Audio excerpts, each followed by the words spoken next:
is Christopher Anatra. I'm the president and founder of a computer software technology company named NECS Incorporated. However, you may refer to me as the quantum businessman because the universe is based on commerce. Welcome to another episode of the Quantum Businessman, and thank you for wanting to continue the conversation about Mandela Effects and the quantum nature of our holographic universe. These first episodes are building the basis for you to understand the true nature of our reality and how you can advance and prosper. And remember, the hardest part about our holographic universe is waking up to understanding you are in a holographic universe. Accomplish that, and you can speed ahead to the finish line. This episode is titled Repercussions and Solutions. First, we're going to talk about the repercussions of negative timeline insertions. Negative timeline insertions are simply not good for business, especially quantum business. And this is something that I, as the quantum businessman, and I'm sure you as well, simply can't tolerate. What are negative timeline insertions? These negative timeline insertions occur when history, especially world history, dramatically changes. And it's happening now as I film this episode in August 2019, specifically related to World War II. These insertions can change the fabric of our reality in a negative way, and they need to stop. But before I get into that, I want to talk about another very recent Mandela effect that involves Antarctica. Yes, the southernmost continent and site of the South Pole. It is virtually uninhabited and covered in ice. For myself, this new Mandela effect is very important, as I've been attempting to plan a trip there for quite some time for what you would call a sacred journey. What is a sacred journey? There are different aspects to a sacred journey. One involves a situation where you can heal the land of a specific area and restore its sacredness. Another aspect has to do with upgrading your DNA. Yes, I said upgrading your DNA. How is that possible? To put it simply, and to state it as Nikola Tesla did, if you want to find the secrets of the universe, think in terms of energy, frequency, and vibration. Our DNA is energy, frequency, and vibration. And different parts of our planet vibrate with different energy and frequency. When you visit these unique areas, especially if you've never been there before, it actually changes your DNA. I will say upgrade your DNA. It enhances your DNA with new and special frequencies and vibrations. So you can begin to understand why these sacred journeys are so important for the planet and for you as an individual. You might be wondering, what is the Mandela effect regarding Antarctica? For myself, and possibly you, we have now shifted into a timeline where the public can visit Antarctica and has been able to do so since the 1960s. If you understood you could always visit Antarctica, that's okay. But in my previous timeline, only the military and approved military scientists were allowed to go anywhere near that continent. It would have been nearly impossible for someone like myself to go there and not be arrested or immediately turned away. But now you can even find luxury cruises to take you there. Hey honey, pack your bags, we're going to Antarctica. Keep the concept of sacred journeys in mind, because we're going to revisit this related to these negative timeline insertions. Back to World War II and negative timeline insertions that myself and others have been noting. For many, one of the first Mandela effects they learn about has to do with Adolf Hitler and his eye color. What do you remember about the color of his eyes? I clearly remember that both his hair and his eyes were brown. And this was always ironic because he was the leader of the Aryan race, which is known for blonde hair and blue eyes. However, in our current reality, Hitler now has blue eyes. They've been described as a piercing and hypnotic blue. Having blue eyes would make him a more powerful and effective leader for the Nazi Party. Another Mandela effect related to the Nazis in World War II are their white uniforms. Do you remember the leading Nazi officers and SS wearing white? I certainly don't. Bear with me as I mention another Mandela effect, something German that has crept into our reality here in the United States. This has to do with the spelling of the word used for our children's preschool, known as kindergarten. Kindergarten is an introduction to the school system for children, usually at the age of 5. It is a German term, and it literally means children's garden. For myself, having 4 children, as well as myself and 3 siblings, we all went to kindergarten. It was always spelled as kindergarten, G-A-R-D-E-N. Without doubt, the English spelling of garden and not the German spelling of Garten, G-A-R-T-E-N.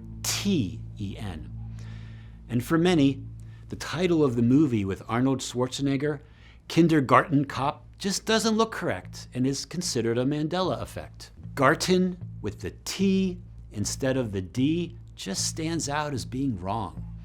But now we're in a reality that uses the German spelling for the basis of our educational system. And we know how important the youth were to their movement. Hitler has blue eyes, white Nazi uniforms. We now use the German word and spelling for the place we send our 5-year-olds to begin their formal education. The razzle-dazzle US Navy. What is going on? But wait, it gets far more interesting. Interesting and serious because life and death is involved as the history of World War II changes with critical new details involving more successes by the Nazis. Let's start with the Nazi U-boat attack in New York Harbor on January 15th, 1942.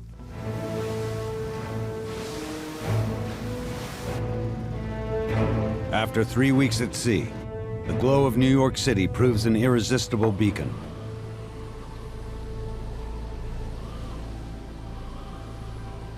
Harding could see the whole skyline of New York, something probably every German dreamt of before the war. The captain invites his crew up to the bridge to see the lights of Manhattan.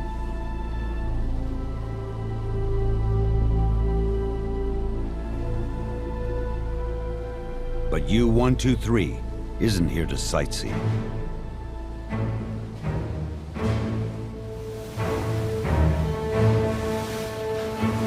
As they leave New York Harbor, the stern watchman spots a ship approaching from the rear. Hardigan, he sees fully lit up against the lights of New York, a tanker, a nice large juicy tanker.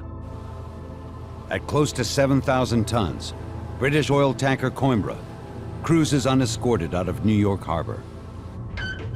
Captain Lieutenant Hardigan maneuvers his submarine into attack position with textbook precision.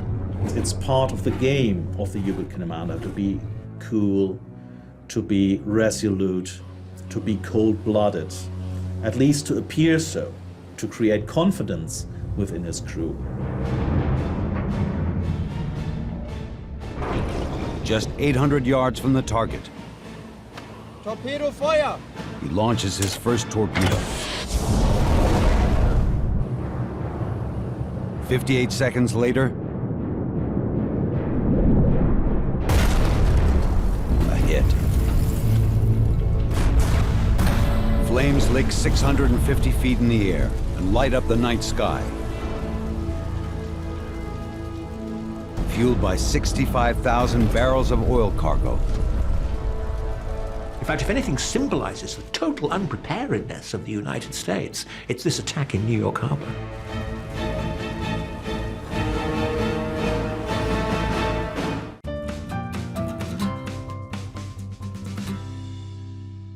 Did you know that the Nazis sunk that oil tanker, the Coimbra, in New York Harbor in 1942? That is certainly new for me. Interestingly, there is a news article from May of 2019 where Navy divers have been extracting the leftover oil from that sunk oil tanker because it's been leaking oil into New York Harbor since it was sunk in 1942. Next, the Nazi U-boat attacks intensify up and down the east coast of the United States. In 1942 and 1943, 233 ships are sunk, and over 5,000 people are killed by Nazi U-boats, most of them off the New England coast, where I live. Now, this is more than twice the people that died at Pearl Harbor. This is completely news to me. Twice as many people killed up and down the East Coast as in Pearl Harbor, and never a mention of it in any of my World War II history classes. Or my grandfather, who was a sergeant in the US Navy during World War II, he never spoke of this. I would call this a negative timeline incursion. And they're not good for business or prosperity. Not good if you're going to be a quantum business person. At that time, in 1942, the US Navy was so unprepared that the picket patrols, or Hooligan Navy, was organized. What was the Hooligan Navy? Yes, it's another big Mandela Effect. It was a group of American civilians that just couldn't stand by and watch the German U-boats, victory after victory, ship after ship, sunk and destroyed, right off the New England coast. The Hooligan Navy was made up of fishing boats and luxury yachts, kind of like the SS Minnow from Gilligan's Island, and they were painted gray. They went out on patrol, looking for enemy U-boats and rescuing survivors. In fact, they saved hundreds of sailors and passengers whose ships were torpedoed and destroyed by the Nazis. Take a look at this vintage news clip from around 2011, filmed at Greenport, Long Island, New York. The waters off Long Island are renowned for their beauty and tranquility, but during World War II, they were a battleground. At night, you look in the sky and you can see a great big ball of fire. That means that something was being sunk not too far away. Jack Fisher of Greenport watched as Nazi U-boats sank 160 Allied cargo ships in 2 months. So in 1941, he volunteered to join the fight with a ragtag bunch of locals who earned the nickname the Hooligan Navy. We didn't know exactly what we were looking for or what we had to do. Fisher, in fact, got seasick on his first patrol. Even more astonishing was the fact that the hooligans faced the sophisticated Nazi subs in wooden sailboats. As these rarely seen home movies show, the donated vessels were painted military gray and outfitted with World War I machine guns. The machine gun was so rusted, and we never even attempted to use it. The group patrolled East Coast waters for the Nazi subs and, if seen, radioed in their position. Most of the men were like Fisher, 4F, unable to join the regular Navy, but they were the undermanned military's only answer to the Nazi threat. That's why Ted Webb's Greenport Museum honors the so-called picket patrol to this day. This was a story of heroism, patriotism, wanting to protect our homeland. There's no record of any German U-boat that was sunk or captured because of the picket patrol's work. But Jack Fisher says he learned firsthand just how effective the group was when he met with a former U-boat commander after the war. He just said, "I hated you bastards. I traveled 3,000 miles and I have a sailboat pick me up." Now 89, Jack Fisher is one of the last hooligans left, a living reminder of what Americans do when the chips are down. Did you know that Ernest Hemingway, the famous author, even was involved and became the spokesperson for the Hooligan Navy? He used his sailboat, the Pilar, in the hunt for Nazi U-boats off the Florida coast, and even had an interesting plan if he was ever able to get close enough to one. He would drop live grenades down the hatch. He carried a lot of live grenades on his sailboat, and rumors said even more alcohol. Fortunately, no one was harmed by either, and he was able to go on and write The Old Man and the Sea in 1951. Whew. There's even a book named The Hemingway Patrols that goes deeper into this story. For myself, I visited the Hemingway Museum in Key West, Florida at least 3 times, and although all his exploits were spoken about there, never once was the Hooligan Navy mentioned. And have you heard about Operation Pastorius? It involved 8 Nazi spies that entered the United States, dropped off by U-boat in 1942 near Amagansett, Long Island.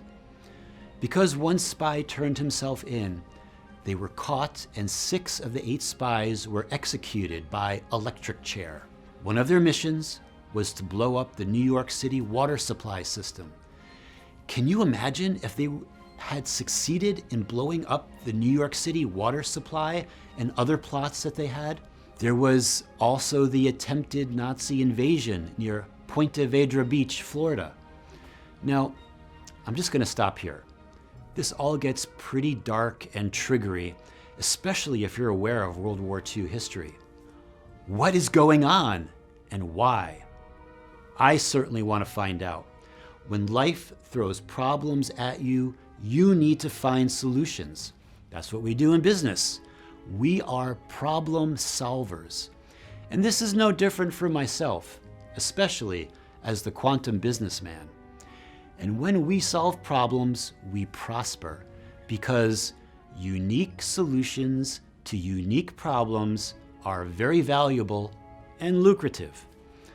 As I've learned in business, you can't solve all the problems at your desk, in front of a computer, at your office. You've got to pack your bags, travel to the root of the problem, investigate, and come up with a tactic. That's how I would solve problems at my software company for clients. I'd have to go on site and see exactly what was going on. That would often reveal not just the specifics of the problem, but the solution that I just couldn't come up with until I experienced firsthand what was happening. So next, I will assemble a small, unique team of problem solvers and board a flight, you guessed it, to Germany. Now, I'm still getting used to how the jet engines are mounted on the wings in that forward position and how they don't fall off the wings. I've been on literally hundreds of flights, over 500 easily, and many times sitting over the wings of the aircraft. And the engines were always under the wing, not protruding out in front of the wing. This, of course, is yet another Mandela effect for myself, and jet engines had been mounted that way in front of the wings since the 1940s. Now, ironically, I've booked the tickets for my team on the airline known as Lufthansa, the German airline named after the Luftwaffe, the Nazi Air Force. Yes, it's ironic, and I'm sure the ironies will continue. Next stop for the problem-solving quantum businessman and his team, Frankfurt, Germany. Hey honey, pack your bags. We're going to Germany.